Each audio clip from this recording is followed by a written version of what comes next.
हम लोगों ने जो देखा कि किस तरीके से इनहेरिटेंस का यूज होता है, इनहेरिटेंस किस तरीके से एक्सेस करता है अपने बेस क्लास के प्रॉपर्टी और बिहेवियर को, सेम इसी सीक्वेंस में हम लोग देखेंगे कि कंस्ट्रक्टर और डिस्ट्रक्टर का यूज कि कैसे होता है। पहले मैं उसके एग्जीक्यूशन को दिखाता हूँ, फिर एक्सेसिंग मैकेनिज्म के बारे में बताऊँगा कि कैसे ड्राइव क्लास अपने बेस क्लास के कंस्ट्रक्टर को कॉल करेगा। तो जैसे एक सिंपल सा प्रोग्राम मैं लेकर के चलता हूँ। सपोज कीजिए कि क्लास और बेस हमने लिखा और इस बेस में एक वेरिएबल इंट ए लिया और ये जो ए डिक्लेयर किए वो ए हम दे देते हैं प्रोटेक्टेड टाइप का, ताकि इसको हम एक्सेस कर सकें। अब आइए पब्लिक सेक्शन में। तो यहाँ एक बात जो कि नोट करने के लायक है वो ये है कि जो कंस्ट्रक्टर हम बनाएंगे या डिस्ट्रक्टर बनाएंगे उसको हम प्राइवेट सेक्शन में या प्रोटेक्टेड सेक्शन में कभी भी नहीं बनाएं। इसको जब भी बनाएं तो हम बनाएंगे पब्लिक सेक्शन में, ताकि जब इनहेरिट हो तो आसानी से वो एक्सेसिबल हो। तो यहाँ पर मान लीजिए कि हम एक कंस्ट्रक्टर डिक्लेयर करते हैं इस ए को इनिशियलाइज करने के लिए।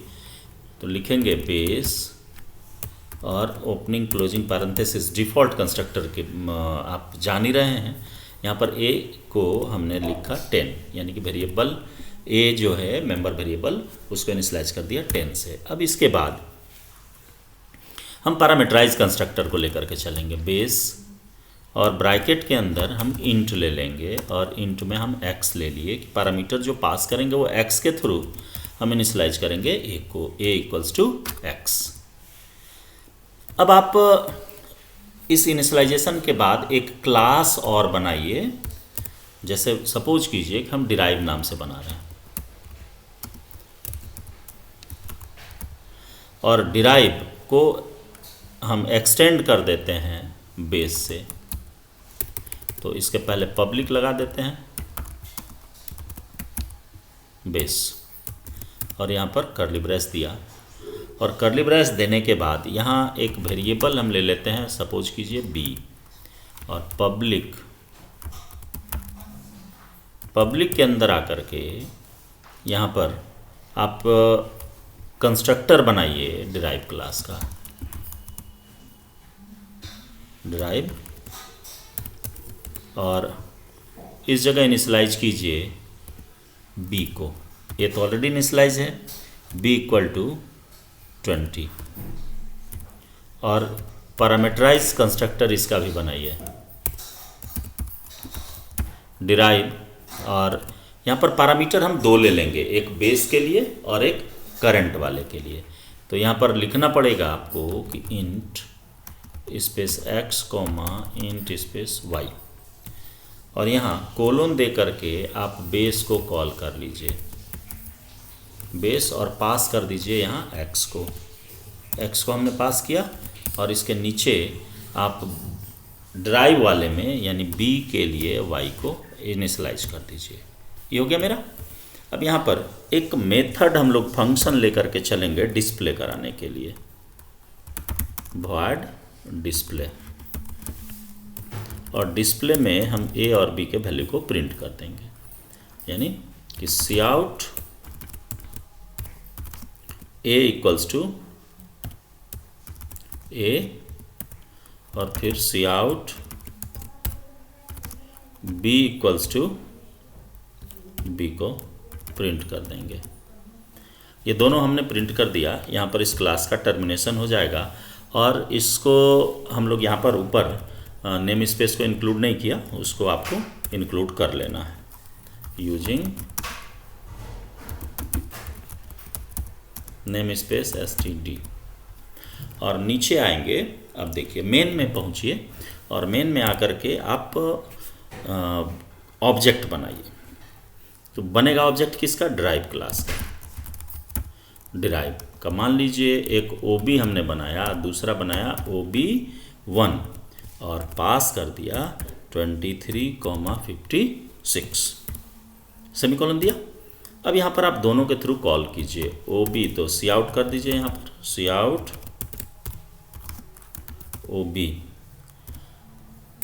और यहाँ पर फिर बैकस्लैश एन और सेमीकोलन दीजिए, और ओ बी डॉट डिस्प्ले को कॉल कीजिए, और फिर सी आउट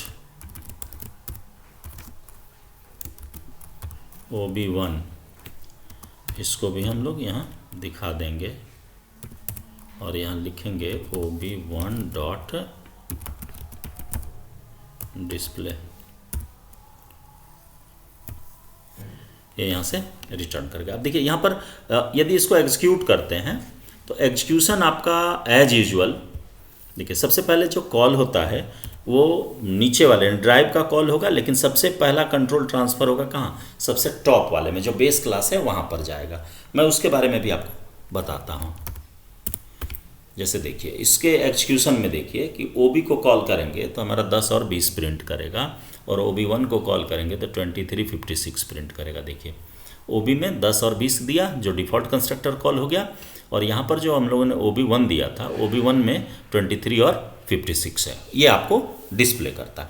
लेकिन यहाँ पर ये चीज़ पता नहीं चल रहा है कि कंस्ट्रक्टर सबसे पहले कॉल किसका हो रहा है। तो हम लोग क्या करेंगे, इसको जानने के लिए कि कौन सा कंस्ट्रक्टर पहले कॉल होता है, हम लोग सब में एक एक मैसेज डाल देते हैं ताकि ये इंडिकेट हो जाए कि आखिर कौन सा कॉल हुआ। तो हम यहाँ पर सी आउट दिए और सी आउट दे करके लिख देंगे कि डिराइव क्लास। ये जो क्लियर हो गया कि ये जब कॉल होगा तो आप पे मैसेज आ जाएगा डिराइव क्लास। फिर हम लोग इसके भी अंदर आएंगे और यहाँ भी एक मैसेज दे देंगे सी आउट, चूँकि हमें मतलब है सिर्फ उसके मैसेज से डिराइव क्लास, सेमीकोलन दे दिए और ऊपर वाले में बेस दे देंगे। तो इससे हमको ये पता चल जाएगा कि सबसे पहला काम किसका हुआ। हम यहाँ पर लिखेंगे सी आउट बेस क्लास, और इसके बाद यहाँ पर लिखेंगे सी आउट बेस क्लास। अब देखिए अब इसको कॉल करते हैं यानी एग्जीक्यूट कराते हैं। एग्जीक्यूशन में आपको सीक्वेंस पता चल जाएगा। देखिए सबसे पहले किसको कॉल किया, बेस क्लास को। यहाँ ऊपर सीक्वेंस देखिए तो आपको पता चल जाएगा। सबसे पहले कंस्ट्रक्टर किसका कॉल हुआ, बेस क्लास का, इसके बाद तब ड्राइव क्लास का। ये किसके थ्रू हुआ, ये हुआ डिफ़ॉल्ट कंस्ट्रक्टर के थ्रू।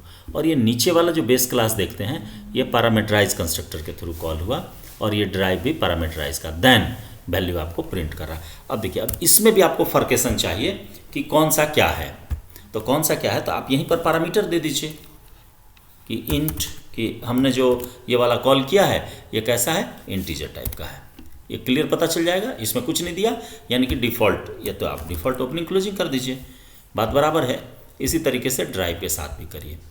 ये ड्राइव क्लास है तो ड्राइव क्लास के साथ ओपनिंग क्लोजिंग हमने कर दिया, और यहाँ पर इंट दे देंगे 2 को, इंट कॉमा इंट, ताकि ये इंडिकेशन हो जाए कि आखिर कौन सा पहले कॉल होता है और कैसे कॉल होता है। अब देखिए इसको एग्जीक्यूट करिए। तो देखिए सबसे पहले आपका कॉल हुआ कौन सा, जो डिफ़ॉल्ट कंस्ट्रक्टर है बेस का वो, देन ड्राइव का डिफ़ॉल्ट कंस्ट्रक्टर कॉल होता है, और फिर बेस क्लास का पैरामीटराइज कॉल होता है, और देन ड्राइव क्लास का पैरामीटराइज कॉल होता है। तो जो कंस्ट्रक्टर का सीक्वेंस होता है इस केस में हो गया कि सबसे पहले बेस क्लास एग्जीक्यूट किया, देन ड्राइव क्लास एग्जीक्यूट किया। लेकिन जब डिस्ट्रक्टर की बात होगी तो जस्ट इसका अपोजिट होता है।